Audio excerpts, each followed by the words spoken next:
kung saan purong good news ang handog namin sa inyo.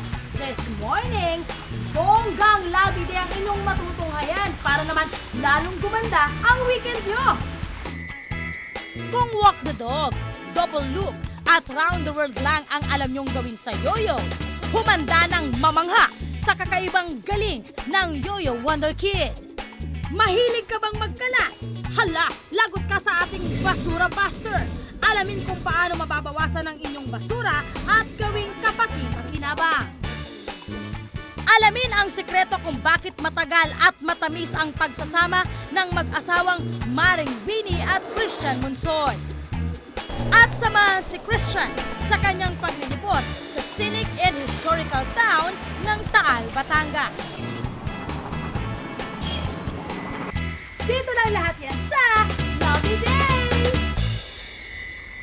Spider's Web, Atom Smasher, at Trapeze, Cold Fusion! Oh, alam nyo ba yun? Ako hindi ko alam. Pero itong batang-batang Yoyo Master, alam ang mga bagong tricks sa yoyo. Panoorin natin ang Yoyo Wonder Kid.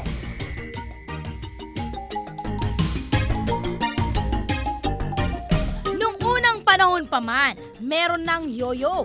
Pero alam ba ninyo na ang modern yoyo e Pilipino ang nakaimbento at nagpauso? Kaya naman, natural lang na maraming Pinoy ang mahilig sa yoyo. Kaya nitong si Carlos Peñas na 7 years old pa lang, Yoyo Wonder Kid na. Nahilig sa yoyo itong si Carlos noong October last year, nung siya ay 6 years old pa lang. Inuwian siya ng mommy at daddy niya ng isang ordinaryong yoyo. Ito po yung unang kong yoyo. Galing sa Quiapo. Diyan ka unang nag-practice. Dito ako na nag-practice. Na love at first sight siya sa yoyo niya. Paggising pa lang sa umaga, pagkatapos kumain, aba, di siya mapakali pag hindi niya ito hawak. Pero kung inaakala niyong magaling agad si Carlos maski nung nag-uumpisa pa lang siya, nagkakamali kayo. Yung nag-start ako ng yoyo, up and down, tas ang haba pa ng tali. Ganun ba ako mag-yoyo? Hindi ko magawa-gawa long sleeper. Pero dahil practice, at wala katapos ang practice, aba, hindi nagtagal humahataw na ang bagets. Shoot mo dito. Tinuro muna namin, syempre yung mga basic, and then ngayon, mas magaling na sila sa amin. At di nga nagtagal, lagi na siyang nai-invite na magpakitang gilas ng galing niya sa yoyo. At hindi lang basta sa mga malls ha, pati na rin sa mga TV shows. Kaya ng Eat Bulaga. Ang tindi, diba? Kaya naman ang bulinggit na ito, wala pa sa grade 1, kasama na kaagad sa grupo ng Yoyo Masters Team. Kaya nyo ba ang mga tricks na ito? Well, ako hindi. Kaya quiet na lang at magpapakitang gilas na ang bagets. Wait lang, camera. Ito po ang Trapeze. Ito po ang Atom Smasher.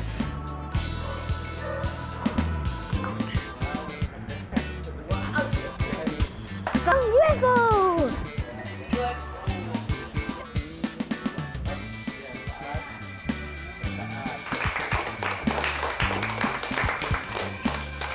Pero kahit sobra ang hilig ni Carlos sa yoyo, hindi naman nag-aalala ang mommy at daddy niya.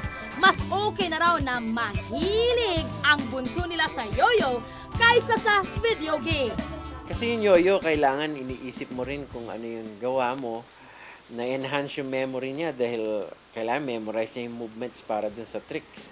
Simpleng laro sa unang tingin, pero ang yoyo hindi dapat maliitin. Dahil kahit dito, pwedeng lumabas ang galing. At yan ang good news natin. Carlos, ang galing mo, kid!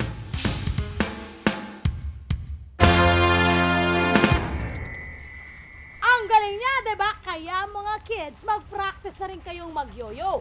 Malay nyo, kayo ang susunod na Yoyo Wonder Kid!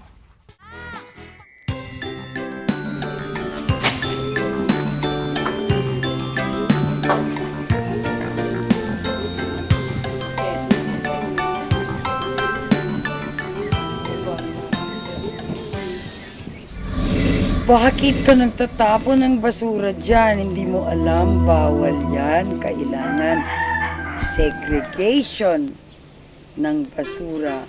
Hindi ko po alam. Pues, manood ka. Basura, basura everywhere! Saan ka man tumingin, di pwedeng di mo mapansin. Ay, grabe! Nagiging bundok na. Huwag naman sana nating i-display. Alam nyo bang dito lang sa Metro Manila, 6 billion pesos taon-taon ang ginagastos para lang kolektahin or ipunin ang mga kalat nyo. Kaya naman itong ating heroine na si Odette Alcantara, ang misyon, turuan ang mga Pinoy kung paano mababawasan at mas magiging kapaki-pakinabang ang mga basura. Gagawin mo lang, huwag mong paghaluin, ibalik mo sa lupa, yung nanggaling sa lupa, kamukha ng suha na ito. Tataba yung lupa at hindi siya mangangamoy pa. At yung mga papel, lata, bote, karton, ipunin mo at ibenta mo para mabalik sa pabrika. Ito, Mga dahon. Oh, sa mga nalilito dyan ha, ito ang mga category ng mga basura ninyo. Ang mga madaling mabulok ay lahat syempre ng pagkain. Mga prutas, isda, karne, at syempre, mga halaman. At mga hindi naman nabubulok at pwedeng i-recycle ay lata, plastic, bote. Ang mga papel dahil ito'y nabubulok kapag basa at pwedeng i-recycle kapag tuyo. Dahil sa sobrang love ni Odette ang Mother Nature, edi ayon, binansagan tuloy siyang Mother Earth ng mga environmentalists. Kita nyo naman, ang bahay ng mother ko, gawa sa recycled materials. O eto, alam nyo ba kung saan gawa? Turo garlic peel. Double purpose yan, panakot aswang din. O, ito naman, Pati ang mga nabasag na plato ay ginawang tiles. At ang lubid, pwedeng sampayan, pwede ring upuan. ito, ano, At maraming mga napulot na bagay na ginawang kapaki-pakinabang. pinagsama-sama na, Ito. oo, ito, oh, ganito ito, ha? Medyo ginaganaan pa si Tita Odette, kaya tinuruan niya na rin ako kung papaano ang tamang composting ng mga basura. Pwedeng sa paso ilagay ang basura at tabunan ng lupa. Ang lupa. Ayan, sa paso. Nalibing na siya. Alam mo talaga. Pero kung merong garden, pwedeng maghukay at doon ilagay lahat ng mga nabubulok na basura. At dito nilalagay. Lahat ng basura. So, ito sa madaling salita, ang Tita Odette's Basura Memorial Park. Wow! Garden by Toho Forest. Ang dami ng mga halaman. Iba't ibang fruit-bearing trees tulad ng papaya, mangga, kaimito at marami pang iba. Tumaba na ang mga halamang ito nang dahil sa fertilizer na nanggaling sa mga ibinaon na basura ni Mama Odette. Dahil sa magandang proyektong ito, pati mga kapitbahay ni Tita Odette na impluwensyahan na rin. Tingnan nyo nga itong si Ofelia Panganiban, nakaimbento ng bagong recipe na ang main ingredient ay balat ng saging.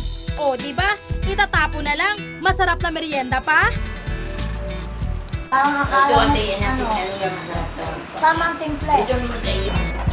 Kasabay ng selebrasyon ng Earth Day ngayong linggo, aba, umpisahan na natin ang mag-recycle para di naman magmukhang basura ang face ng aring Mother Earth. Ang bumuhay sa'yo, yung buhay na walang hanggan, yung hangin na hinihinga mo, yung tubig na iniinom mo, yung pagkain na sa lupa lamang nanggagaling. Gawa from recyclable. Yan ang ating heroine, ang Basura Buster ng Pilipinas.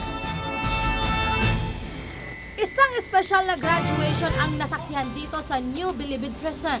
Sa 24 na graduates ng Bilibid, magna cum laude itong si Ronald Davis. Ang kaso niya sa Bilibid, possession and use of illegal drugs. Ang kursong tinapos niya, BS Commerce. Ang fellow inmate na si Roberto Conanan ang pinakamatanda sa mga nagtapos at 45. Ito na siguro ang ebidensyang madali lamang ang pagbabago sa sarili. Ika nga, it's never too late. Matagal na silang mag-asawa pero ang sweet pa rin nila. Ano ang sekreto ng kanilang solidong bonding? Aba, samahan niyo akong bisitahin sina Maring Winnie at Papa Christian Monsor. Bakit ganun? Bakit talagang nadaan? Walang takot makipagdebate sa kahit na anong issue itong si Maring Winnie. Hindi sumusuko sa mga argumento. Pero alam nyo bang itong si Maring Winnie, iba ang dating kapag kasama ang kanyang darling. Kilalanin natin ang lalaking nagpalambot sa puso ni Maring Winnie at tunghayan natin kung paano nagsimula ang kanilang pag-iibigan ng kanyang asawang si Christian Monson. Parehong estudyante sa University of the Philippines noon si Tita Winnie at Papa Christian. Dito sila nagkakilala at naging best of friends ang dalawa. Ako ang kanyang chaperon pag dinadate niya yung kanyang girlfriend at saka siya naman ang aking yung lalaki na gusto ko. Hanggang sa hindi nila namamalayan ang friendship nila, nag-develop into something called love. Uy, relasyon na ito. Ayun nga hindi ko maintindihan ang matalik ko yung kaibigan. All of a sudden, sinabi niya sa akin na, you know, that what I really felt was love. I just didn't know it. Nang tanungin ko kung paano ibinigay ang engagement ring, aba, parang gustong magdebate ng dalawa. No, I will not. If you don't remember, we will not say it ever.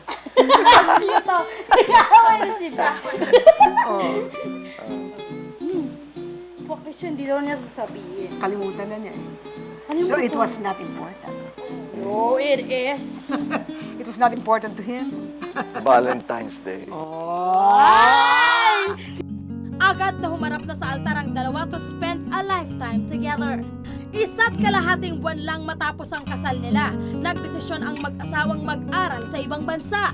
Inamin nilang dito nila natikman ang hirap at sinubok kaagad ang kanilang pagsasama. We were able to adjust Saka pobre kami. na Pobre kami. Doon, Oo. sa Amerika kayo nagpunta. Oo. Pero sa kabila ng kahirapan, masaya naman daw sila basta magkasama. Dito na rin ipinanganak ang dalawa nilang anak. Pagbalik nila sa Pilipinas, pinursige nilang umangat sa kani-kanilang napiling propesyon.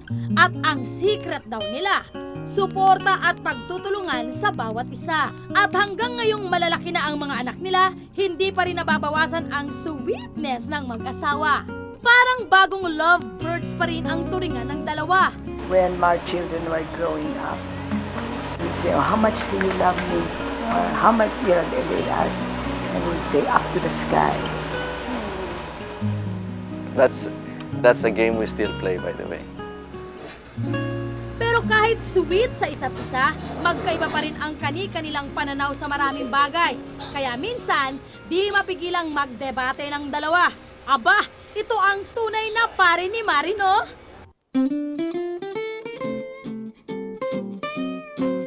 Laba o plancha? Nako, neither one. ako plancha. Anytime. Kahit ako tiga-laban niya eh. I'm the handyman in the house, Ay, right? handyman, but that's not the labandera. Sabi, kung madumi, di siyempre kasama na labada ro. Kain o tulog? Kain. Kain. Tulog. all the time. Tulog. Kiss or hug? Kiss. Of course. Isn't that amazing? Love is a decision. Right? You have to decide that the person is going to be your life partner. And pray for passion.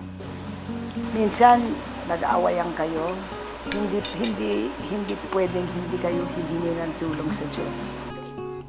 Isang awit ang ginawa ni Christian para kay Tita Winnie. Dito ay pinapahayag ang kanilang wagas na pagmamahal para sa isa't isa. Promising love is here. Promising love will stay. And in the bliss of your touch, Of your kiss.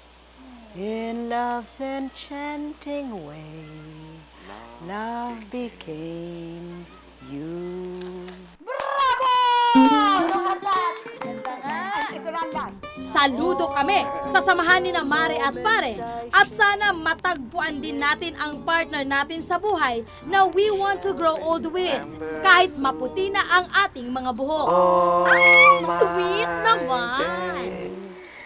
Ang masasabi ko lang, kung si Maring Winnie may Christian, excuse moi. ko rin may Christian! Eto, si Christian Esteban. Kaya samahan niyo kaming mamasyal sa Batangas at namnamin ang ganda ng Taal. Another gimmick na naman ito, educational na at affordable pa. Kaya walang mawawala. Magbabalik ang Lovely Day! Welcome back sa Lovely Day! Uy, Christian! Ano? Saan ka na naman napadpad this time? Nagpunta ko sa Taal, Batangas. Oo, sandali lang. I have something for you, love. Di ba? Joke kayo, di ba? Hindi, uy, pero alam mo, gusto ko rin pumunta ng Taal. Kaya lang, feeling ko may pagmamahal. Mamahal, hindi totoo yun. Okay. Super affordable dyan at very cheap. Talaga? I bet you. Hindi abot ng 500 pesos yung gastos mo. Okay. Hindi abot 500 pesos. Super fun. Okay. Super fun. And kasi di lang maganda ang Taal, Okay. ang galing din ng history nito. Uy, Super galing. Christian ha, lumalalim na dumidip Oo, na yung ganun ano mo, na. pagiging Pinoy mo ha. Ang gagawin mo lang, ganito lang, konting practice na lang ha. Sigurado suwak ka naman. Suwak! Kaya mga peeps, let's go na sa Taal, Batangas.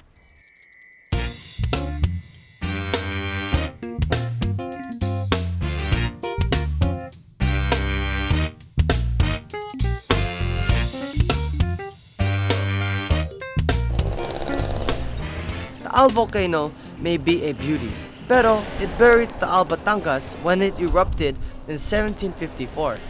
Bisitahin natin ang Taal, Batangas ngayon. Getting here took 3 hours for me. Crash course ito sa Pinoy culture. From the drop-off point at the town center, it's an easy walk through the pre-Hispanic colonial lifestyle of the rich and famous. Well-preserved pa ang mga centuries-old na bahay nila. Imported na gamit ang taste nila like the Don Leon Apacible Museum. Lalo na sa second floor, dito kasi ang party area ng mga sikat noon. Sa baba, mga helpers at alalay. Yo! I can't believe nandito ako sa bahay ng mga Apacible. Wow, I feel so social! I found out na si Don Leon ay isa sa mga pumirma ng historic Philippine Constitution. Sika na rin ako since humihingi ng autograph ang mga Taaleños. Signed, Don Christian Esteban.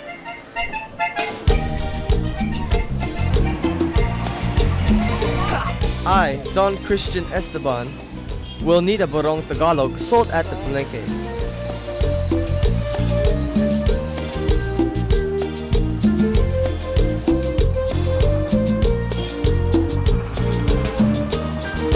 Pinoy na talaga ako. Bagay, diba?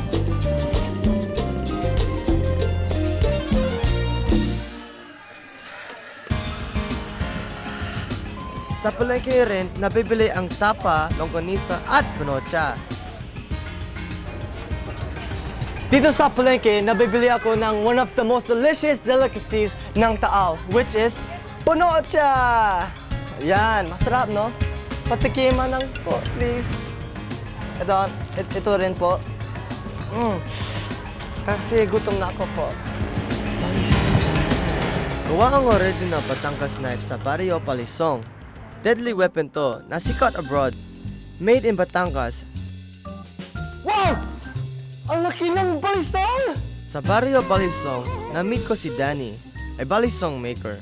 I'm not of legal age to own one, but a master showed me how to flip it like a brave Filipino. Hindi matalas ang knives that we used here kasi dangerous. Matapang ang mga Bataggenyo. Sa bulkan, sa gera, sa balisong, wala silang takot. Pero in God they trust, kaya religious center din ang Taal para sa kanila. Next stop, the Shrine of Our Lady of Kasasay. But to get there, I must go down 125 steps. Ito ang shrine ng Our Lady of Kasasay. Ang wooden image niya ay nakuha ni Juan Maningkad sa ilog noong 1603. Juan was a fisherman. The nearby wells of Santa Lucia have miraculous waters. Maraming nang napagaling. While praying there, I felt the immense power of the place. Tulad ng mga bahay na luma, matibay din ang Basilica ng St. Martin de Tours sa town center. Pinakamalaking basilica ito in Asia. Before I left, I asked the Virgin Mary of Kaysaysay for a little blessing. Sana I will be as strong in faith and as brave as this ancient town of Taal. So, kita-kits tayo for the next time dahil I'll be showing you more of the happy trips and more ganda ng Pinas. And always remember, yo, yo, yo, and always smile. Ang ganda ng taal. Oh, sobra ganda, love. Kasi it has a rich sense of history, di ba? And that's what makes it so interesting over there. At saka, when I went there, I felt that I got in touch with my Filipino roots, my culture, Oh, at and hindi everything. ka mahalan, ha? Oh, Hindi ka mahalan. Kasi just going around, you could only spend 300 bucks. 300 pesos lang. Cheap, no? Cheap. Oh, mga kapuso, kita-kita ulit tayo sa Sabado, ha? At sana ang inyong everyday ay maging masaya at maaliwalas. And remember, dito sa Lovely Day, palaging may good news na naghihintay sa inyo! At syempre sa Sabado, ha? Sa Sabado para sa isa na namang masayang weekend. Kaya, Smile naman dyan and everything para para Lovely Lovely Day! Day!